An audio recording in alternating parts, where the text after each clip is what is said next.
Shinshin World View, know about the world together. China holds more than half the world's grain reserves as butterfly effect of grain conservation intensifies. 2 days ago, agricultural analyst Sara Menker pointed out that the world now has only 10 weeks of wheat supplies left. Droughts around the world are causing wheat production to fall, and wheat, maize, and other grains are all currently facing the same dilemma. Rice has been the staple grain that has helped prevent global food woes and has been the subject of a succession of shifts in global multinational reserves and feed stocks due to ample global rice stocks and low price volatility. This has led to an increase in the butterfly effect of global food protection. Thailand and Vietnam, the world's second and third largest rice exporters, plan to jointly raise rice prices to enhance their bargaining power in the global market, a Thai spokesman confirmed on the 27th of May. Thai Commerce Minister Jurin Laksanawizit said that given the food export bans in some countries, rice supplies may face a reduction once Thai rice farmers start using less fertilizer due to the current high cost of fertilizer. This is worrying for the market. Peter Timmer, a professor emeritus at Harvard University who has studied global food security for decades, believes there is a risk that Vietnam will restrict exports in the future as it may be concerned that high fertilizer prices are a drag on production and that drought is already starting to threaten crops in the Mekong Delta. During the food woes of 2008, Vietnam had announced a ban on rice exports. Data shows that Thailand and Vietnam account for about 25% of global rice trade, while the world's largest rice exporter is India. 3 countries, India, Thailand and Vietnam, account for 70% of the world's total rice exports. Data shows that India's rice exports in 2021 increased by about 45% year-on-year to a record 21.4 million tons, accounting for 44% of total global exports. Therefore, if India sets up barriers again after Thailand and Vietnam have successively opened rice protection measures, it means that the global rice market will face turbulence. It is worth noting that over the past half-month, India has introduced a ban on wheat exports and a 10 million ton cap on sugar exports. This also seems to have laid the groundwork for possible rice export restrictions in India. The restrictions on food exports from South and Southeast Asian countries are only a microcosm of global food and food protection.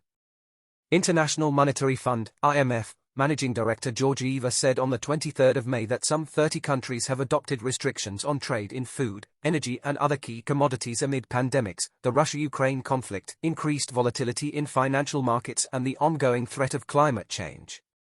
For example, as far as is known, Serbia has restricted the amount of wheat, maize, flour and cooking oil it exports. Bulgaria has indicated that it will increase its grain reserves and possibly limit exports. Kazakhstan has imposed quota restrictions on grain exports. Indonesia, the world's largest exporter of palm oil, will remove subsidies on packaged cooking oil. Malaysia announced on the 23rd of May that it would stop exporting 3.6 million chickens per month from the 1st of June. Argentina has restricted the amount of corn and wheat that can be exported. Brazilian sugar cane processors cancelled some sugar export contracts earlier. Pakistan, the world's 8th largest producer of sugar, announced a total ban on sugar exports. Hungary has banned all grain exports. Turkey has stopped exports of corn, vegetable oil, butter, beef, lamb and goat meat. This explains why global prices of food and energy commodities remain high.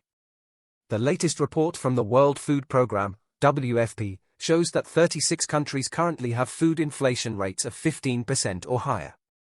Globally, this is causing major problems for households that spend more than 50% of their income on food. An increasing number of developed countries are now facing inadequate food supplies. The latest report from the Office for National Statistics, ONS, shows that consumer price inflation in the UK reached 9% in April, surpassing the highs of the recession of the early 1990s. A new survey shows that 27% of the UK population is eating one less meal a day, meaning that 27% of Britons are not getting enough to eat. Some 65% of Britons have tried to avoid turning on the heating in recent months, evidence that the economic crisis has hit British society hard. 80% of Britons are worried about price rises and over 90% fear that prices will not be contained. Bank of England Governor Andrew Bailey said he could not prevent inflation in the UK from hitting 10% this year. At the same time, he admitted that rising food prices would be the end of the world for British consumers. And 52% of respondents in the UK said inflation would be one of the country's main problems in 2022, up from 35% in 2021. Meanwhile, other European countries are in the same predicament. The results of the survey in Germany, Spain and Italy all show that inflation is a top problem in many European countries. To add insult to injury, as many European countries are temporarily unable to source agricultural products from the existing Russian and Ukrainian markets, they can turn to Canada or Australia, but due to the distance, the costs involved in long-distance transportation, fuel, labor and time are all rising, resulting in European food and food sellers passing on the rising costs to European consumers, and thus the cost of food for Europeans is becoming increasingly high. In the US, the CPI rose by more than 8% in March and April, and at one point rose by a 40-year high of 8.5%. The latest development was the 4.9% year-on-year increase in the core PCE price index in the US for April, released on the 27th of May. The initial US merchandise trade deficit for April was $105.9 billion. Even more unimaginably, high inflation has even forced some Americans to go to food banks to collect food. Some 60 million Americans now seek the help of food banks. Analyst Kyle Bass says that even though the Fed has started a cycle of interest rate hikes, it will not change the global energy supply problem, nor will it change the high food prices in the US. The Fed may have to concede defeat for aggressive monetary moves. Bloomberg cited a Bank of America report on the 27th of May that the Fed may slow down or even stop raising interest rates in September. Analysis suggests that this all signals that inflation in the US does not appear to be at its highest point, that the Fed could be in money-printing mode again in a few months, that the real purchasing power of the dollar will still fall, and that worse inflation and more expensive food prices appear to be waiting for US consumers in the not-too-distant future. And the plight of the US consumer is the price shared by a number of developed countries around the world that are not accumulating well, are not thinking ahead, and are feeding off their privileges.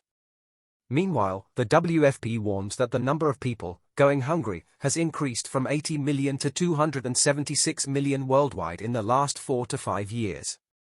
He further said that the closure of ports would mean a declaration of war on global food supplies as Ukraine approaches the July and August harvest season. The global food supply chain is under serious threat.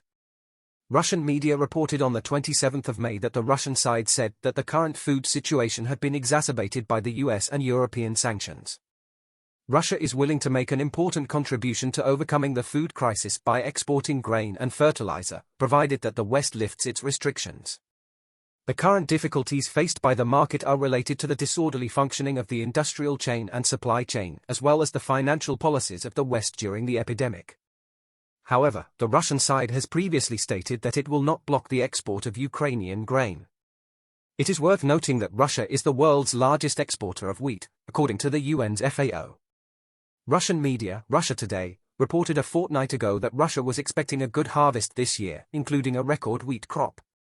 Russia's grain harvest is expected to reach 130 million tons this year, including 87 million tons of wheat. This could be the largest wheat harvest in Russia's history. Russian media said earlier that agriculture has become the locomotive of Russia's economic growth.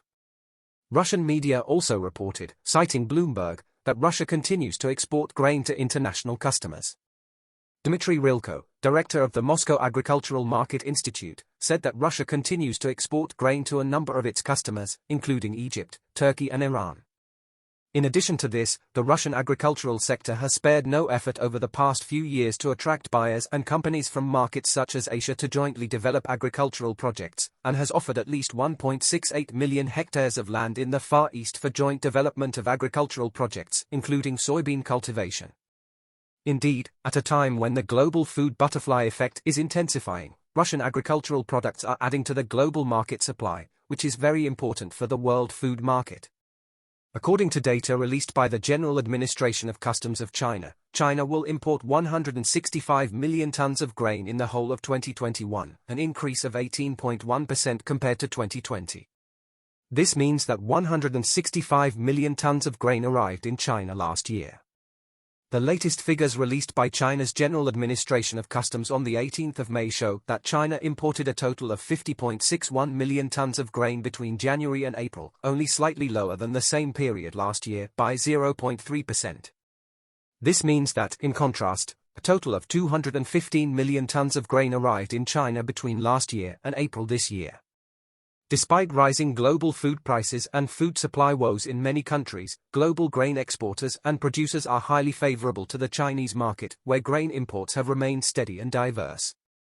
An earlier analysis by Bloomberg reported that according to USDA forecasts, China will have 69% of the world's corn reserves, 60% of its rice reserves and 51% of its wheat reserves by mid-2022. The Nikkei News reported earlier that China currently holds more than half of the world's grain reserves. Welcome to subscribe and like it. If you have a new perspective, feel free to leave a comment for discussion.